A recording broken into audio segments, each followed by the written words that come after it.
Hello, আসসালামু আলাইকুম আপুরা, কেমন আছেন সবাই? কি হালচাল? চলে আসলাম আজকে আরেকটা ব্লগ নিয়ে। আর আজকের ব্লগে থাকছে আমার সারাদিনের কাজকর্ম। So welcome back to my channel Fairuz family blog. তো ছেলেকে স্কুল থেকে নিয়ে আসলাম, নিয়ে এসে ঘর বাড়ি গুছালাম, তারপরে হচ্ছে বারান্দা থেকে এতগুলা কাপড় উঠালাম। এখন কাপড়গুলো আমার দিকে তাকিয়ে আছে যে কখন এদেরকে ভাঁজ করে আমি আলমারিতে তুলে রাখবো। ওদিকে রান্নাটা করা হয় নাই, রান্না শুরু করব। রান্না শুরুর আগে একটু ভাবলাম যে ঘরটা গুছিয়ে নিই, তারপরে কাপড় টাপড়গুলো গুছিয়ে নিই, এরপর রান্নাঘরে ঢুকবো।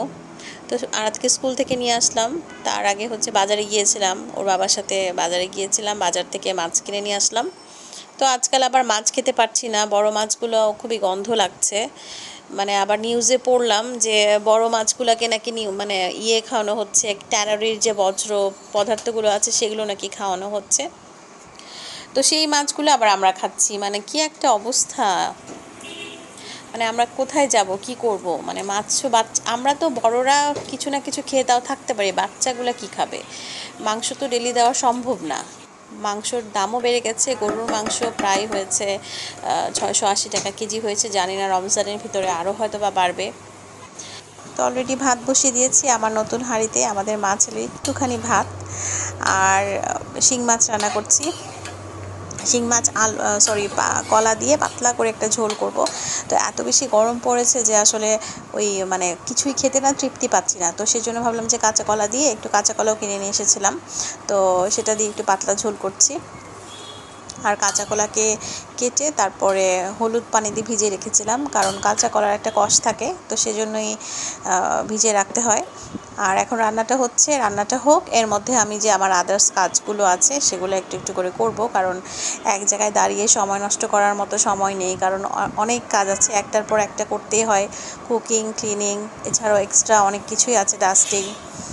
তো আমি আপনাদের সাথে গত ব্লগে শেয়ার করেছিলাম যে আমি কিছু কাচের জার কিনেছি, তো সেগুলোকেই ধুয়ে মুছে পরিষ্কার করে এখন একটু অর্গানাইজ করে নিচ্ছি, যেটা যেখানে রাখার সেগুলোকে একটু ভরে নিচ্ছি।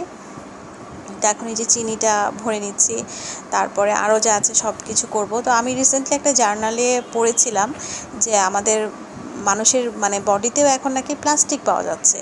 ভাবুন তো কতটা ভয়ঙ্কর বিষয়টা! মানে আমি যখন থেকে পড়েছি আমার মাথার ভিতরে ওটাই ঘুরছে, এবং আমার জাস্ট আমি সেই চিন্তা করে আমার যা প্লাস্টিকের বাসায় যে ডিব্বা ডুব্বাগুলো ছিল সবগুলো ফেলে দিয়েছি। এখন অনলি গ্লাস ইউজ করব, আর স্টেইনলেস স্টিল আছে কিছু, সেগুলো ইউজ করব। তো কাচের বয়ামটা একবারেই সব কিছু কিনতে পারি নাই, কারণ এত অনেক বেশি খরচ পড়ে যায় আসলে। তো ভাবলাম যে আজকে কিছু অর্গানাইজ করে নেই, তারপরে আবার লাগলে আবার কিনবো, কারণ ভালো কাজে ইনভেস্ট করতে কোনো সমস্যা নাই। আর যান বাঁচানোটা কিন্তু আগে, সুস্থভাবে যদি আমি বেঁচে থাকি তারপরে আদার্স অনেক কিছু চিন্তা করা যাবে। আগে জানতাম যে প্লাস্টিক শুধু পরিবেশের ক্ষতি করছে, কিন্তু আসলে না, এখন প্লাস্টিক আমাদের দেহেও অনেক এফেক্ট করছে, আমাদের ব্লাডে, আমাদের বডিতে প্লাস্টিক পাওয়া যাচ্ছে। বিষয়টা কতটা মারাত্মক ডেঞ্জারাস, মানে ভাবতেই আসলে ভয় লাগে। তো এই জন্য নিজেরাই সচেতন আগে থেকে হওয়া উচিত। তো আমি এই জন্যই সব কিছু চেঞ্জ করে ফেলতেছি, র্যান্ডমলি সব কিছু চেঞ্জ করে ফেলতেছি। তো আরেকটা ব্যাপার বলি, সেটা হচ্ছে যে মেলামাইন কিন্তু কখনোই ইউজ করা উচিত না। Melamine is a very harmful, মানে ফর আওয়ার বডি, অনেক বেশি ডেঞ্জারাস। মেলামাইন আমি কখনোই ইউজ যদিও করতাম না, দুই একটাও যা বাটি চামচ আছে সেগুলোও জাস্ট ফেলে দিলাম, আর আল্লাহ হাফেজ বলে দিছি যে তাকে আর কখনোই ঘরে উঠাবো না, এরকম একটা অবস্থা। আপনাদের সাথে আমি বিষয়টা জাস্ট একটু শেয়ার করলাম, আর কোনো কিছুই না। যদি এখান থেকে কেউ উপকৃত হন তাহলেই আমার স্যাটিসফ্যাকশন, আর কোনো কিছুই না।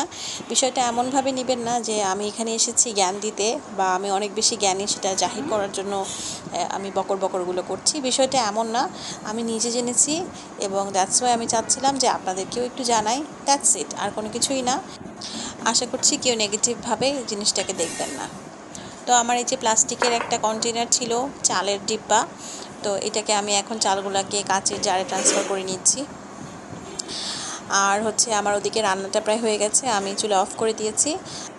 হাতের কাজগুলো শেষ হয়ে গেলে তারপরে আমরা মা ছেলে খেতে বসবো, আর আজকে ভাত খাবো, তারপর নিজে খাবো। আর হচ্ছে যে আমার ভিডিওগুলো কি আপনাদের ভালো লাগছে কি না একটু কমেন্ট করে জানাবেন, কারণ কমেন্ট করলে আসলে বোঝা যায় যে কেমন পারফরমেন্স হচ্ছে। আর আমি তো অনেক হার্ডলি টাইম বের করে মানে ভিডিওগুলো করি, তো সবসময় ডেলি ব্লগ আপলোড করতে পারি না, যদিও ডেলি ব্লগ, বাট তারপরেও ডেলি আপলোড করতে পারি না, কারণ অনেক কিছু সামলিয়ে তারপরে ভিডিও বানিয়ে সেটাকে এডিটিং করে অনেক সময় লেগে যায়। আর যেহেতু একা হাতে সংসারের সব কাজ সামলাতে হয়, সো বুঝতেই পারছেন অনেক কাজ একটা সংসারে। আমার একজন ছোটো বউ আছে, কিন্তু সে তো শুধু কাপড় ধোয়ার কাজটা করে আর ঘর মোছার কাজটা করে, আর বাকি সব কিছুই কিন্তু আমার নিজ হাতেই করতে হয়।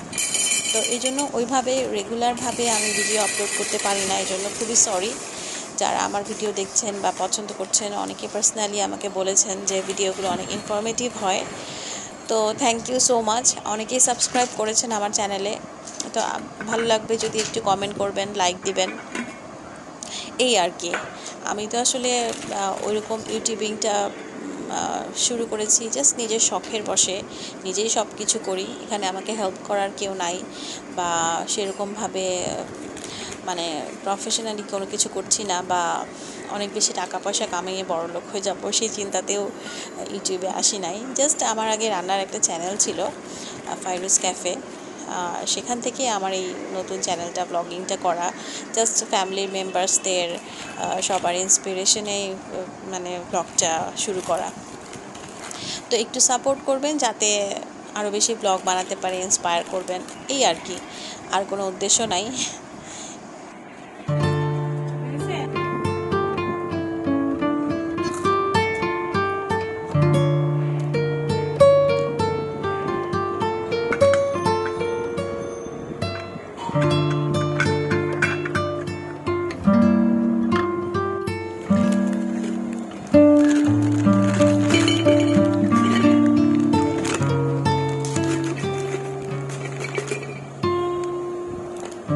আচ্ছা, আপনাদেরকে একটু দেখায় আমার পুরোনো ডিব্বাগুলো, নাহলে তো ভিডিওটা অসম্পূর্ণ থেকে যাবে, তাই না? তো এই যে হচ্ছে আমার পুরোনো ডিব্বা, প্লাস্টিকের, বহুত সুন্দর হ্যাঁ। যা তাহলে পড়ে গেল না। এনিওয়ে, আমার সবগুলো কাজ মোটামুটি গোছানো হয়ে গেছে। এখন হচ্ছে আমার ডিব্বার একটা ফটো সেশন আপনারা দেখবেন। ট্যান ট্যানা ট্যানান ট্যানান ট্যানান। এবার মা ছেলে ভাত খাবো। এই হলো ঝোল, কাঁচা কলার তরকারি, আমার ভীষণ ফেভারিট। আর হচ্ছে আরাদের বাবার জন্য রান্না করেছি পাবদা মাছের একটা ঝোল। পাবদা। যাই হোক, আজকের ব্লগ থেকে বিদায় নিচ্ছি। ভালো থাকবেন, সুস্থ থাকবেন, আর আমাদের জন্য দোয়া করবেন। আল্লাহ হাফেজ, বাই বাই।